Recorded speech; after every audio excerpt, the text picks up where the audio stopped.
Pendidikan adalah pondasi masa depan. Namun, pondasi ini tidak hanya dibangun dari angka-angka di rapor atau keberhasilan anak menghafal rumus dan teori. Lebih dari itu, masa depan dibentuk oleh hati yang tulus, pikiran yang jernih, dan karakter yang kuat. Sayangnya, dalam arus pendidikan yang sering fokus pada prestasi akademik, kita terkadang lupa membekali anak-anak dengan bekal yang tak kalah penting, nilai-nilai kemanusiaan, empati, dan cinta kasih. Disinilah buku pengembangan spiritualitas anak dalam pendidikan dasar melalui Metta Bhavana karya Julia Surya hadir sebagai panduan yang menyentuh hati sekaligus relevan secara praktis.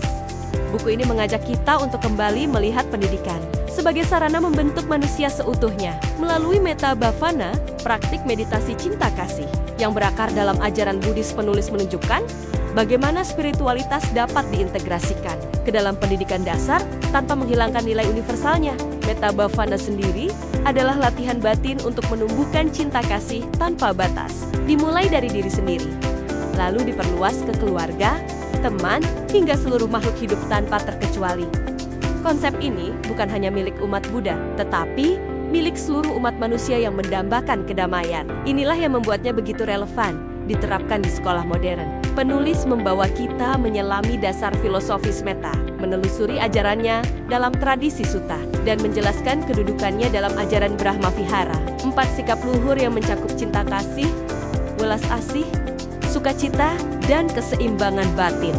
Dengan bahasa yang sederhana, pembaca diajak memahami bahwa nilai-nilai ini dapat menjadi fondasi pembentukan karakter anak di masa-masa penting perkembangan mereka. Yang membuat buku ini berbeda adalah keterhubungannya dengan realitas pendidikan di Indonesia. Penulis mengaitkan Metta Bhavana dengan tahap perkembangan siswa kelas ke-6 SD saat anak mulai memahami perbedaan, membentuk identitas sosial, dan menghadapi tantangan hubungan dengan lingkungan yang lebih luas. Di fase ini, pengajaran cinta kasih bukan hanya bermanfaat, tetapi menjadi kebutuhan. Buku ini kemudian menghadirkan strategi praktis yang dapat diterapkan guru, orang tua, bahkan komunitas sekolah.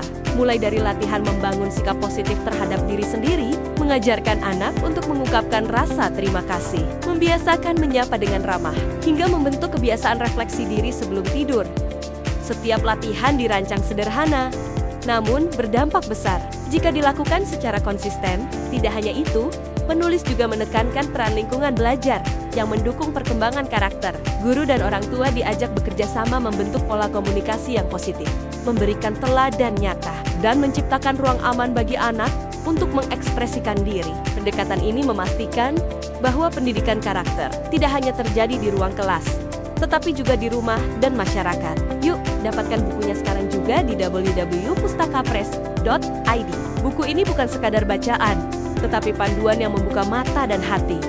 Dengan menggabungkan ajaran cinta kasih yang universal dengan strategi pendidikan yang aplikatif.